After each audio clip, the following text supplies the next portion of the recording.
name's Mike and this is a bike. In today's episode, we're finally going to delve into this 2010 Victory Cross Country, which I purchased very, very cheap because, well, little vacancy down in this area here. Something's missing. Anyway, I got an engine for it. Turns out a friend happened to have an engine that he had taken out of his Victory Cross Country because he was starting to experience some transmission issues and it had about 100,000 miles. 100,000 miles on a Victory doesn't necessarily mean it's worn out. In fact, these engines have been known to go for more than 200,000 miles. Either way, we're going to tear into it. There it is. We're going to dig into it and find out exactly what it needs and what it doesn't need. So in this episode, well, we're just going to tear it down. I try to keep my episodes to around a half an hour or so. That should give us sufficient time with lots of little sped up clips and stuff to take this apart and find out exactly what parts I'm going to need. Now, obviously, I'm going to need gaskets. Valve cover gasket, head gaskets, base gaskets, cover gaskets, and we've got to get some different covers for it because you see, this was supposed to have a chrome primary cover and chrome valve covers, but because the bike that my friend had the chrome stuff and he bought an engine with the black stuff, he did the swap-a-roo. But that's okay. We'll get that handled. We'll get those ordered. We'll get the gaskets ordered. What I really want to see is what kind of condition is the transmission in, because he was experiencing issues. So, if you want to find out what's inside, stick around. Somewhere in a dusty, dirty back alley in western Arizona, not far from historic Route 66, is an old fart trying to cram a square peg into a round hole.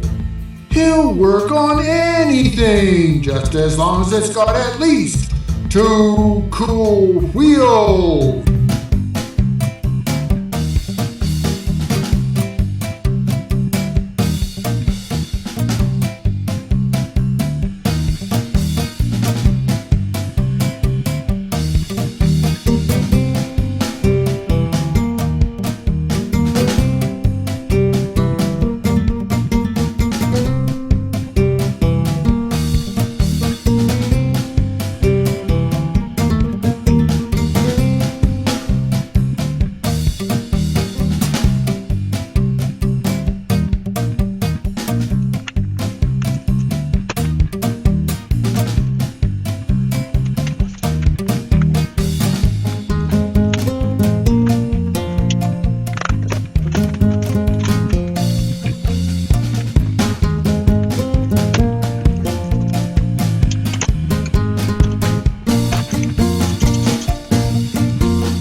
preliminary observations before I split the case. I noticed there was a lot of dirt. And when I took the injectors out, there was kind of a crunching sound. They didn't want to come out. And that's, some dirt and stuff down in that pocket where the injectors go. So that all fell inside. But fortunately, no moisture got inside. So that all can be cleaned off. A little bit of carbon. You're gonna expect to see some carbon after 100,000 miles. The cams look pretty good. They're showing a little bit of wear, but it's not terrible. There's a little bit of, but no grooves, no deep gouges. There's no play in anything. I mean, it looks really good for 100K. Heck, the cylinders even have crosshatch in them still. Victory was really good when they designed this engine, and when they went to manufacture them, they coat it with something called Nicocel. I don't know what the technology is, but whatever it is, it keeps them from wearing out. It's pretty good. Anyway, as you can see, I had to heat the nut to get this shaft nut off, and in the earlier bikes, they did have issues with those nuts working their way off, even with that lock plate. So I'm not real surprised that the later ones, they got the nut on tighter, they put more goo on it, something. They can be tough to get off, but we want them that way. That's, kind of important. And another thing I noticed was that, there's no stator in this cover, which is fine because we're going to be replacing this cover anyway. And I did notice that amongst the parts that my friend Rod gave me was a stator. So we have a stator. I'll check it with a meter before I put it in, but I'm assuming it's good. He probably wouldn't have kept it if it wasn't.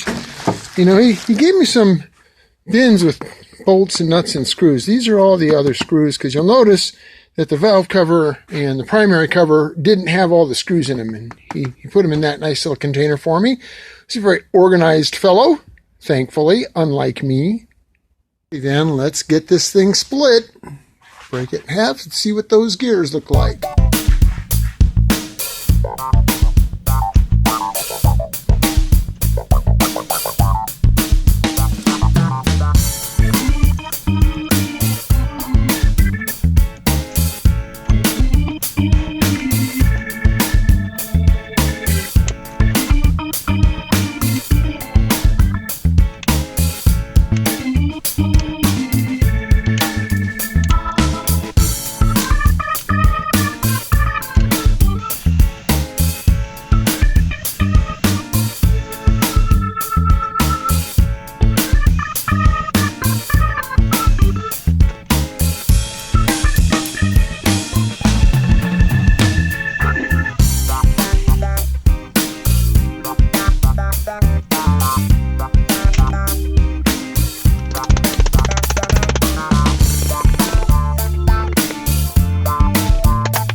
Where we're at.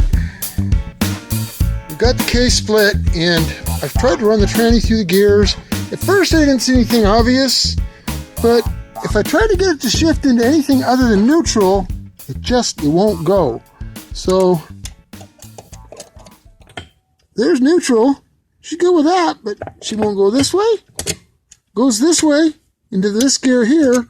Well, I don't know if that's first or second. It's on the other side of neutral, but I got those two. And it's got to have more than that.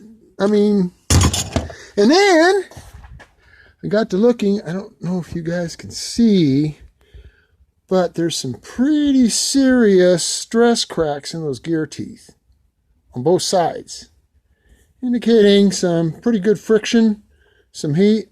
They're pretty torn up. I think you guys can probably see those pretty good now. Yeah, they're pitted real bad. Those gear teeth are not long for the universe. And on this other side too, they're bad. And because these were known to have I don't know if 2010 was one of the years, but some years are known to have problems with the circlips. That may be what I'm experiencing, why I can't get them to shift. So I'm gonna go ahead and pop these gears out. But I mean, it's kind of pointless. They need to be replaced anyway. I'm just going to get a whole gear set, not just try to source out the one or the two. I'll find one from a later model that didn't have the circlip problem and just get the full set of gears. Probably cost me a couple $100. I've already got the gaskets on order, so we'll go from there.